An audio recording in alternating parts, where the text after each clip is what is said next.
Ladies and gentlemen, welcome to Jordan and Drew, the Sports Crew, a bonus edition. That's right, not once, not twice, but 3 times this week. We have uploaded an episode. That is a new record. Episode 6 was out on Monday. And then Thursday was our March Madness Blizzard edition. Definitely our most fun episode today. Check it out if you haven't already. Got big YouTube numbers too. We'll talk about it on episode 7, but I was very proud of that. Put a lot of work into that bracket, so it was good to see it pay off and have some people watching it on YouTube. And here we are on Sunday, UFC 261 recap. I am back. Jordon Lawrenz on solo duty for these UFC recaps. It is Sunday morning. We are fresh off a wild UFC pay-per-view card in front of 15,000 people in Jacksonville, Florida. I didn't watch much of the prelims. I caught like the last hour, but they said these prelims were wild and all the fights were really, really good. So that was good to hear. And once we got to the main card, things were all over the place. This was wild. Obviously, everyone knows by now about the Chris Weidman injury. We'll get to it here in a minute, but why don't we start with another injury in the first fight? Jimmy Croot against Anthony Lionheart Smith. This was a good fight. Anthony Smith was working his jab well. He was busting open the face of Jimmy Croot. Jimmy Croot had some good leg kicks. He was working on that left lead leg of Lionheart. And then, towards the end of the round, 40 seconds left, around there, I would say, something like that. Anthony Smith hit his first leg kick of the fight to Jimmy Croot, and as soon as Croot tried to walk on it, his leg wobbled, he went down, but then he got a takedown, and he was on top of Lionheart for the final bit. With about 12 seconds left, he got back up, and then going to the corner, Jimmy Croot could barely walk. I mean, he was trying, but he was all over the place. After the fight, he said he couldn't feel his leg. And then they were talking to him during the corner, during that minute. And then he got up. The doctor said, all right, walk to me, walk to me. Croot was walking. He hobbled a little bit. And then, okay, rep said, walk back. And on his second step, he just kind of, the leg buckled, and called it off. He said, it's over. And Jimmy Croot punched the cage in frustration. Only one round this thing went. Referee stoppage afterwards. Didn't want to get any more damage to that leg of Jimmy Croot. Only the second loss of his career. He was discovered on Dana White's Contender Series, and that being back on July 24th of 2018. And then he had a big win over Chris Birchler by TKO in the first round. And then from there, look at this. He had a submission over Paul Craig, TKO'd Smiling Sam Alvey, lost by submission to Misha Serkinov, then won by submission over Michael Oleksiejczuk, and then knocked out Modestas Bukauskas in the very first round. So all stoppages for Jimmy Croot, and here he loses by doctor stoppage to Anthony Lionheart Smith. I mean, he's still got a super bright future ahead of him. This is just one little roadblock along the way. Nothing he could do about it. It's smart, though. Definitely a good idea not to continue fighting, and Lionheart said it after the fight. He said a few more leg kicks and he would have been done. So that's basically how that went down. Lionheart gets a good win. It's definitely not the way he wanted to win, but at this point, a win is a win. So he's won 2 straight. Devin Clark, the win last year in the main event over Devin Clark. That was on November 28th, and now here he does, beating Jimmy Croot. Lionheart, I was a bit worried. So he lost that John Jones fight back in 2019, close fight, and then he beat Alexander Gustafsson. Everyone's like, all right, he can come back. Then he loses to Glover Teixeira. Then he loses to Alexander Rakic, and then here he comes back on a 2-fight win streak. Technically only 1 stoppage he has, because the one, I mean, you can look at it both ways, because Lionheart did a lot of damage with that leg kick, which is the reason why this fight ended up getting stopped. But either way, he didn't do a whole lot to get the job done. It's just one of those things, but a win is a win. That's how it goes down in the book. And no matter what, that's how it's going to go down for Uriah Primetime Hall. It's just so unfortunate how this happened. Chris Weidman, for those of you who don't know, back years and years ago in the rematch with Anderson Silva, he threw a leg kick and his leg snapped in half. Broke his leg, went down right away screaming in pain, and the exact same thing happened here in this Uriah Hall fight. The very first kick thrown by either man is Chris Weidman throwing a leg kick at Uriah Hall. Uriah Hall checks the kick, so For those of you who are unaware, checking a kick is when Weidman will be throwing a leg kick at you, and Uriah Hall gets his leg up off the mat, and he gets it up, so he checks it. So that kick doesn't do a whole lot of damage, but it just depends where that kick ends up being hit. And Weidman hit the worst spot possible. If you haven't seen the video by now, they said it last night. Viewer discretion is advised. I barely wanted to watch it. The pain and agony, and there's some gruesome pictures that you'll be able to find online. Weidman takes the loss here. He's getting surgery today, actually. They said he got admitted into the hospital, and Sunday he'll be getting surgery. So hopefully everything can get fixed out there, because Weidman, he finally got a win over Omari.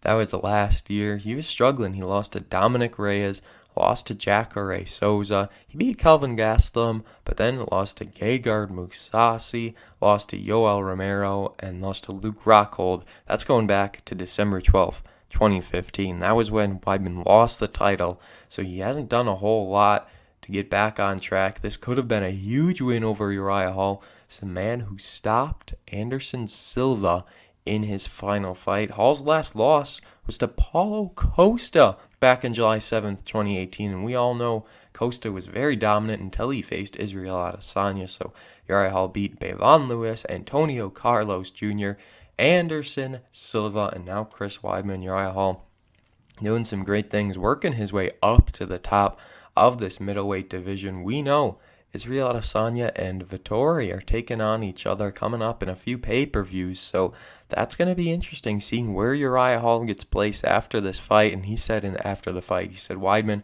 I owe you one no matter what ranking I am. When you come back, I just hope I'm able to give you that rematch, and I hope it's able to happen, but I also hope that Chris Weidman is able to fight again, because it was not good.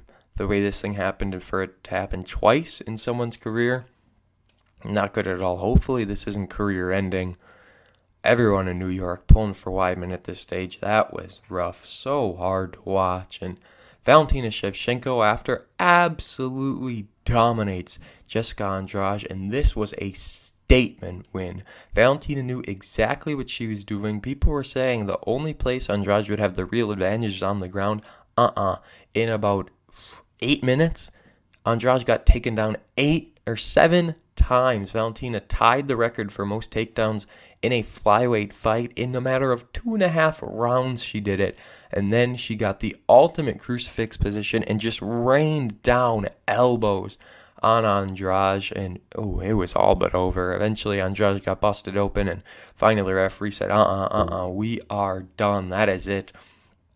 Valentina Shevchenko is almost as dominant as Amanda Nunes. The only reason I say almost is because Nunes beat her not once but twice. So that's the only thing holding Valentina back, but they're in the same position here. Valentina's basically wiped out the division. She is so dominant as champion. She beat Andrade. Last year she beat Jennifer Maia and Caitlin Chookagian. She beat Liz Carmouche and Jessica Ai. She beat Joanna Jędrzejczyk. I forgot about that one back in 2018. Joanna going down. And then she lost to Amanda Nunes back at UFC 215. That's the last time she lost. And she went 5 rounds with the champ at bantamweight. And that's not Shevchenko's division. She's a true flyweight. I mean, she's a big flyweight, but she's making weight, so that's all that matters. Valentina Shevchenko gets the job done. Like I said, a true statement win in that fight over Jessica Andrade. Who knows what's next for Shevchenko? Either way, she's such a fun fighter to watch, and we'll be seeing her back soon, I am sure. She loves staying active, and one of the best champs you'll find in the UFC. And now we shift gears. Co-main event, women's strawweight title on the line. Thug Rose Namajunas gets the job done. 78 seconds into the fight. I don't really want to call it that much of an upset, but the way it got done was shocking. Weili Zhang, Weili, whatever you want to call her, she just had a 5-round war with Joanna Jędrzejczyk. One of the best fights you'll ever see, bar barrier of gender, doesn't matter. That Joanna Jędrzejczyk and Zhang Weili fight at UFC 248 is a must-watch fight. Everyone needs to see that. Could have gone either way in the end. It was a split decision with Joanna losing just by one judge. Zhang Weili successfully defended her title, which she just beat Jessica Andrade. Well, that was about 8 months beforehand, so August 31st to March 7th. So that was when Zhang Weili won it, August 31st, 2019. Defended over Joanna in that split decision, fight of the year, fight of the decade, whatever you want to call it.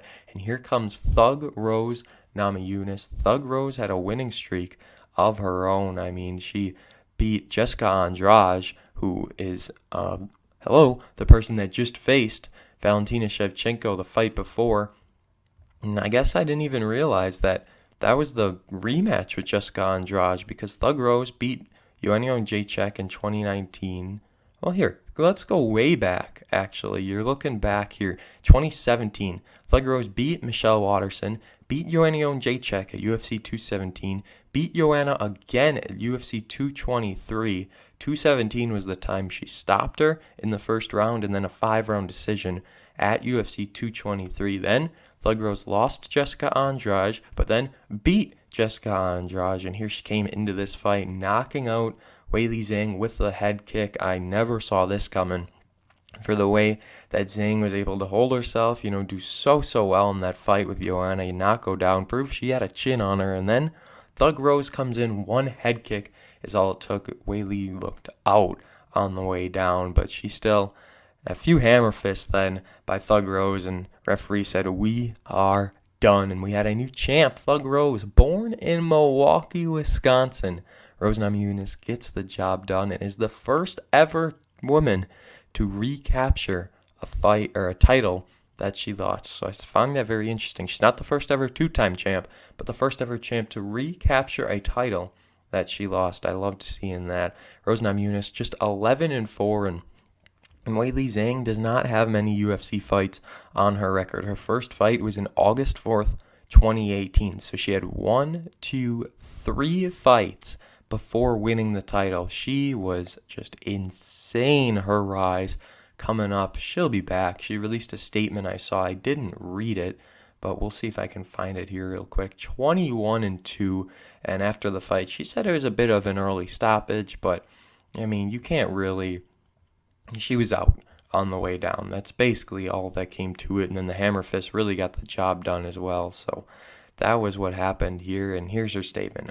"I want to congratulate Rose on her victory. She bounced back from her defeat. I believe I will also come back, only beat a great champion to become a legend and beat a legend. I will become a new me. Before, my goal was to win the UFC championship, but today I have a higher goal than that. Thank you. It's normal to lose and win. That's the UFC. Andrade, Joanna, Rose have all lost, and they all come back and try again. I've deepened my understanding of UFC today, so I believe I can come back. Hopefully, the UFC will schedule a rematch soon." I say, why not, right? Give these two a rematch right out of the gate. I don't see why not at this point. I'm sure they could get it done by the end of the year as well. I don't think Weili Zhang will need that much time to come back, but you never know. You never know, and if she does need that much time, then you schedule someone else against Thug Rose. So we'll just have to see what happens there. But we all know what happened in the main event. Kamaru Usman gets the job done, stopping Jorge Masvidal in round number 2. This made me so happy. I was hoping Usman came in there and dominated for 5 rounds, just like the first fight, to prove that no matter if Masvidal's coming in on 6 days' notice or a full camp, the same thing's going to happen, just to give that respect to Usman that he deserves at this point. I don't understand.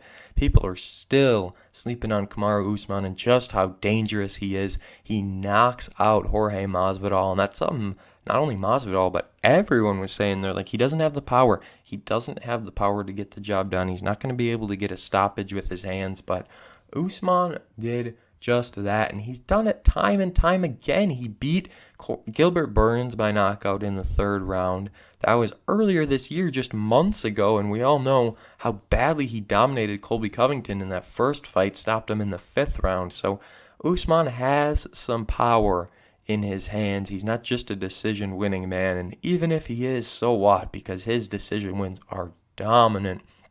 Usman defends his title once again. Who knows if Colby Covington is next, but Jorge Masvidal, I was saying it last night, he's living off that Ben Askren knockout and the BMF title, and that's all he's got. I mean, way back in the day, he was beating some guys, but as of late, he hasn't been doing a whole lot. Jorge Masvidal has the fastest knockouts. I don't know how many times you've seen the clip against Ben Askren. 5 seconds, boom, the knee, it's over. And then the win over Nate Diaz. That was back in 2019 as well, but he hasn't done anything since that. He lost to Usman in that terrible fight where Usman absolutely dominated him in July 11th of last year. And then this one gets knocked out. I was so glad to see a humble Masvidal after the fight, and he said, I got knocked out first time. It happens. I'll be back. First time in 50 fights that he ever got stopped like this. So that is crazy and just a testament to how good Jorge game-bred Masvidal is. The crowd was exactly how I expected.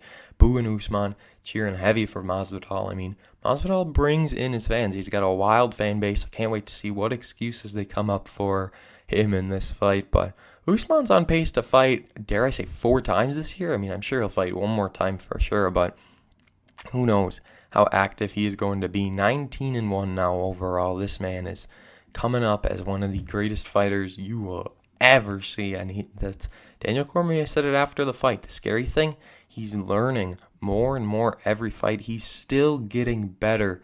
And that is just a scary, scary thought as to who is going to stop Kamaru Usman. This card, Central Time Zone, ended about 11:30. I mean, it was crazy. This thing had no main card fight go past the second round, obviously 2 of which were stopped due to injury, but still, all the title fights had knockouts. The first one being in the second round with Valentina Shevchenko, then Thug Rose in 78 seconds, and then Usman in the second round as well. So that's that. I mean, UFC 261, a wild, unpredictable card, and now we're moving on to next week, May 1st, at 9 p.m. start time.